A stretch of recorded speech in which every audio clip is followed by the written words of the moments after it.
Hello' everyone, আজিৰ ৰেচিপিটো হৈছে চিম্পল ভেজ পোলাও। বহুত মানুহে পোলাও বনোৱাটো বহুত কঠিন কাম বুলি ভাবে, বাট তেনেকুৱা একো নহয়।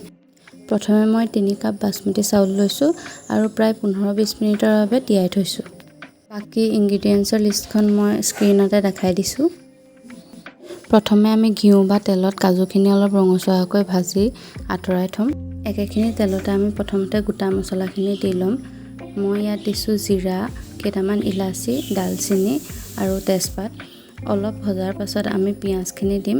পিঁয়াজখিনি মই অলপ সৰু সৰুকৈ কাটি লৈছোঁ আৰু ৰঙচুৱা হোৱাকৈ ভাজি ল'ম। তাৰ পাছত মই অলপ দাংবডি আৰু গাজৰ দিছোঁ। আপোনালোকে নিজৰ পচন্দৰ ভেজিটেবলখিনি দি ল'ব পাৰে। পাচলিখিনি অলপ ভাজি আমি আদা নহৰুৰ পেষ্টটো দি ল'ম। নহৰুৰ গোন্ধ যোৱালৈকে অলপ ভজাৰ পাছত মই মছলাখিনি দিছোঁ।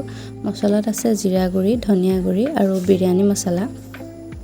মছলাখিনি ভালদৰে মিলাই ল'ব। তাৰ পাছত মই আগতেই ভাজি থোৱা কাজুখিনি দিছোঁ, নিমখ দিছোঁ আন্দাজমতে আৰু শেষত আমি চাউলখিনি দি ভালদৰে সকলো মিলাই মই ইয়াত 3 কাপ চাউল লোৱাৰ বাবে 4 কাপ পানী লৈছোঁ। আপোনালোকেও সেইদৰে নিজৰ হিচাপমতে পানীখিনি দিব, যাতে চাউলখিনি ঢাক খায়।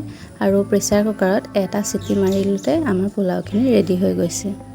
চাওকচোন পোলাওখিনি কি ধুনীয়াকৈ এটা হৈছে। মইতো পোলাও খাওঁগৈ, আপোনালোকে বনাই ট্ৰাই কৰি চাওক।